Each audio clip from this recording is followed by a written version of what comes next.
Polity class day 4। आज हम लोग पढ़ेंगे इंडियन कॉन्स्टिट्यूशन के पार्ट 2। हम लोग पढ़ेंगे इंडियन कॉन्स्टिट्यूशन के पार्ट 2। पार्ट 2 का मतलब मेरे प्यारे साथियों नागरिकता, सिटीजनशिप के बारे में पढ़ेंगे। पार्ट 1 मैंने पीछे के क्लास में पढ़ा दिया आपको, पार्ट 2 पढ़ाने जा रहा हूँ। पार्ट 2 में हम लोग सिटीजनशिप पढ़ेंगे, यानी आर्टिकल 5 to 11 तक हम लोग पढ़ेंगे। आर्टिकल 5 से लेकर 11 तक क्या है, कैसे है, इन सब चीज़ों पर हम बात करेंगे। तो सबसे पहली बात मेरे प्यारे साथियों, भारत में जो नागरिकता है वो आपकी एकहरी है, डुअल नागरिकता की बात नहीं की गई है।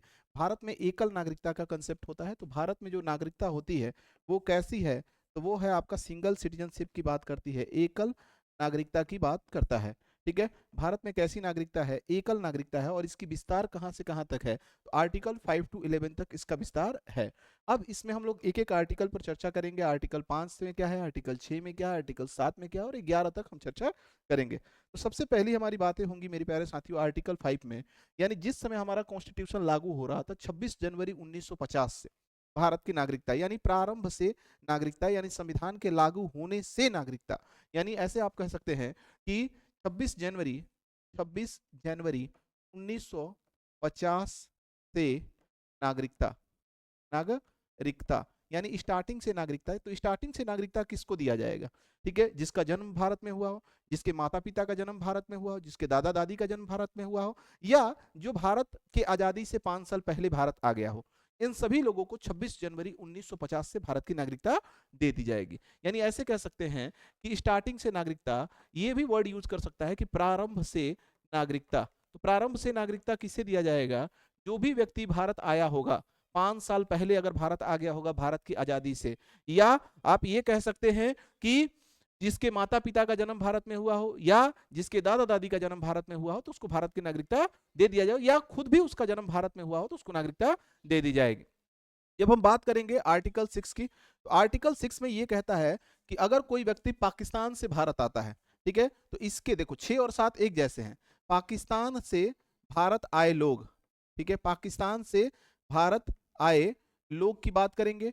और हम बात करेंगे आर्टिकल 7 में कि कुछ ऐसे लोग थे जो इंडिया से कहाँ गए, पाकिस्तान गए, और पाकिस्तान से, इंडिया से पाकिस्तान, पुनः पुनः पाकिस्तान से कहाँ आ गए, इंडिया आ गए। तो दो कंडीशन यहां पर ये दर्शा रहा है आपको, ठीक है, आर्टिकल 6 और 7 ये दर्शा रहा है कि 6 में उस समय भारत और पाकिस्तान का बंटवारा हो रहा था, और बहुत सारे लोग संशय में थे कि हम भारत में रहे कि पाकिस्तान में रहे। तो बहुत सारे ऐसे लोग थे जो पाकिस्तान से कहाँ आ गए, भारत आ गए। अब बहुत सारे ऐसे लोग थे जो 1 मार्च 1947 के बाद, 1 मार्च 1947 के बाद जब वो इंडिया से कहाँ चले गए, पाकिस्तान चले गए, एवं पुनः पाकिस्तान से कहाँ चले आए, इंडिया चले आए। ठीक है, तो दो कंसेप्ट यहां पर आपको देखना है, एक पाकिस्तान से भारत, और दूसरा में कह रहा है कि इंडिया से पाकिस्तान और पुनः पाकिस्तान से भारत। जैसे मान लो पाकिस्तान से भारत आई है सीमा हैदर, कौन आ गई है, सीमा हैदर, तो क्या सीमा हैदर को भारत की नागरिकता दे दी जाएगी, बिल्कुल नहीं मेरे प्यारे साथियों। रीजन क्या है, यहां एक डेट डिसाइड किया गया था, और ये डेट है 19 जुलाई 1948। 19 जुलाई 1948 से अगर पहले, 19 जुलाई 1948 से अगर पहले कोई भी भारत का अगर आदमी, पाकिस्तान का आदमी भारत आ गया हो, तो उसको भारत की नागरिकता दे दी जाएगी। ठीक है, और यहां पर कह रहा है कि जो आदमी 1 मार्च 1947 के बाद पाकिस्तान गया, और पुनः 19 जुलाई 1947 से पहले, 19 जुलाई 1948 से पहले अगर वो आ गया है, तो उसको भारत की सिटीजनशिप दे दी जाएगी। यानी दोनों कंडीशन ये उस समय के दौर के लिए बनाए गए थे, आज के लिए इनका कोई मतलब नहीं है। आज के लिए आर्टिकल 6 और 7 का कोई औचित्य नहीं है, क्योंकि ये डेट बीते एक सदी हो गए, एक अरसे हो गए। ठीक है, तो ये उस समय की परिस्थिति को देखते हुए आर्टिकल 6 और 7 को क्रिएट किया गया था। आर्टिकल 8 ये कहता है कि मान लो अगर आप भारतीय हो और आपका जन्म विदेश में होता है, अगर आप भारतीय हो और आपका जन्म कहाँ होता है, विदेश में होता है, तो उस कंडीशन में क्या होगा कि आपके, ठीक है, आपके माता पिता भारतीय हो, ठीक है, आपका जन्म विदेश में हुआ और आपके माता पिता या दादा दादी भारतीय में हो, तो जहां आपका जन्म हुआ होगा, विदेश में भी अगर आपका जन्म हुआ होगा, तो आप वहां के डिप्लोमेसी में जाकर रजिस्ट्रेशन करा लोगे तो आपको भारत की नागरिकता मिल जाएगी। यानी भारत से बाहर रह रहे लोग अगर भारत में जन्म लेते हैं तो रजिस्ट्रेशन के माध्यम से उनको नागरिकता मिल जाएगी। ठीक है, तो यहां एक लाइन लिखेंगे कि भारत से बाहर अगर आप रह रहे हो, ठीक है, भारत से, ठीक है, इसके लिए अगला हम बात करेंगे कि भारत से बाहर, भारत से बाहर जन्मे लोग, जन्मे लोग रजिस्ट्रेशन के माध्यम से, रजिस्ट्रेशन के माध्यम से, माध्यम से क्या लेंगे, नागरिकता लेंगे, रजिस्ट्रेशन के माध्यम से नागरिकता ले सकते हैं। लेकिन रजिस्ट्रेशन के लिए शर्त क्या है कि आपके माता पिता दादा दादी में से कोई भी भारत में जन्म होना चाहिए, तभी आपकी नागरिकता मिलेगी, अदरवाइज आपको नागरिकता नहीं मिलेगी। तो ये कंडीशन हो गया। ठीक है, 9th में ये कहता है, आर्टिकल 9 में ये कहता है कि दोहरी नागरिकता नहीं दी जाएगी। दोहरी नागरिकता की समाप्ति की बात करता है। तो ये बात करेगा आपका दोहरी नागरिकता, दोहरी नागरिकता की समाप्ति, नागरिकता की समाप्ति की बात करता है।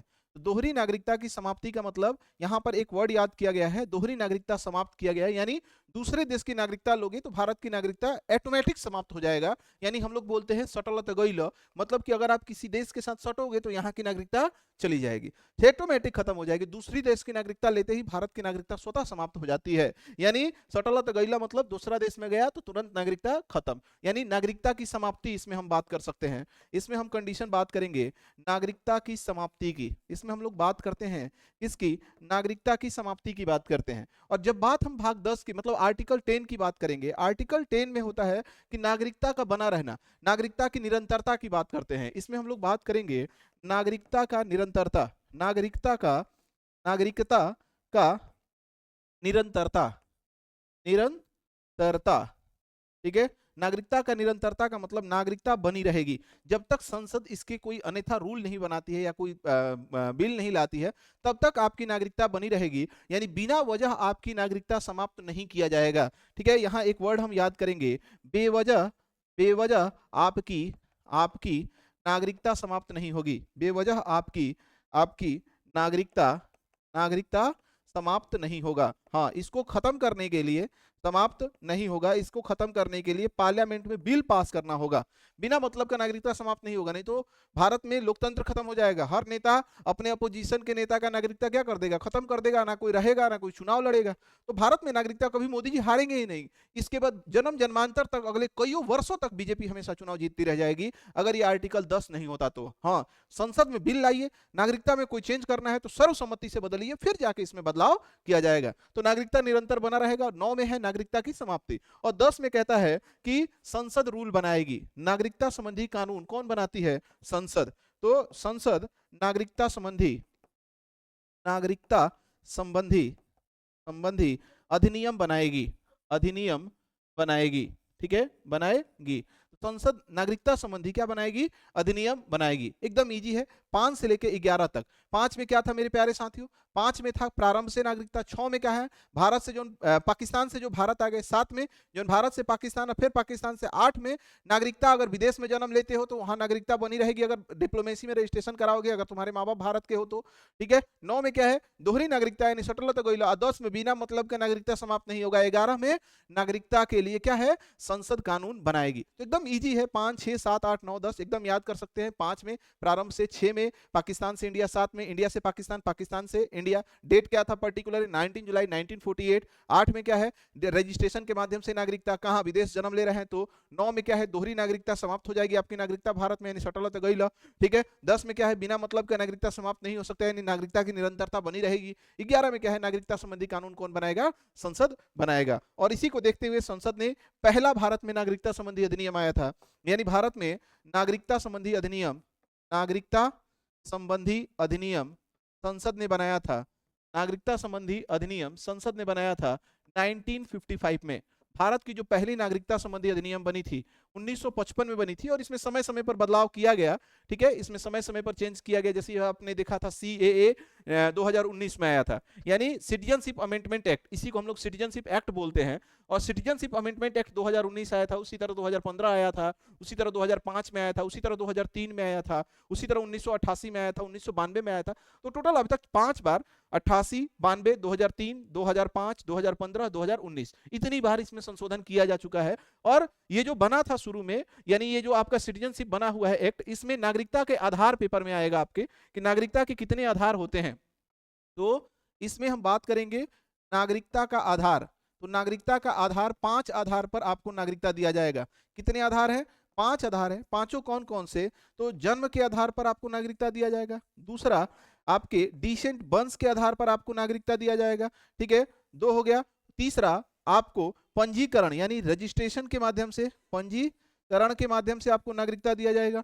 उसके बाद देशीकरण के माध्यम से नागरिकता दिया जाएगा।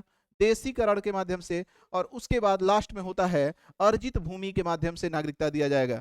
अर्जित भूमि के माध्यम से नागरिकता दिया जाएगा। तो टोटल 5 आधार होता है नागरिकता का। ठीक है, टोटल कितने आधार होते हैं? 5 आधार। जन्म के आधार पर, वंश के आधार पर, पंजीकरण के आधार पर, देशी भूमि के आधार पर और अर्जित भूमि के आधार पर भारत में आपको नागरिकता दिया जाता है। और इसी में समय समय पर चेंज किया जाता है। तो अभी जो सीए लास्ट आया था 2019 में, जिसमें एनआरसी लिस्ट की बात की गई है, एवं पाकिस्तान, अफगानिस्तान और बांग्लादेश में रह रहे मतलब कि अल्पसंख्यकों को भारत की नागरिकता दी जाने की बात की जा रही थी। तो आपने पढ़ लिया पूरी तरीका से नागरिकता। फिर आगे मिलेंगे किसी और टॉपिक के साथ। धन्यवाद।